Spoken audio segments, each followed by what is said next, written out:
expected it to be very didactic, and I knew that we were going to be doing some movements, and I was excited to come because I thought, I'll learn about some things to bring into my work with my patients.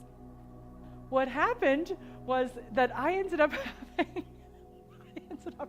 going through everything that Deirdre was talking about was happening to me, and all kinds of things were clicking into place for myself, and I want you to know that I'm somebody that has truly been doing my inner work and journey for decades now. I could say 32 years I've been on the path of healing, and there's just one thing that always comes up for me, and it's caused me great emotional pain in my life. And I came today to learn about interventions to do with my patients, and I ended up experiencing this incredible healing with Deirdre when I found myself not understanding something and having all kinds of feelings of being uncomfortable to express my thoughts.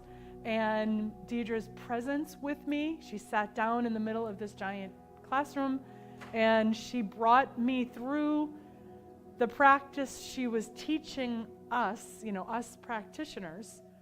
And so I got to actually physically and emotionally and mentally experience what she was teaching us. And one woman after another came up to me after that experience and talked about how transformational it was, and they were all crying, and they left notes on my desk here, on my table. And so what she brought the class was truly deeply phenomenal.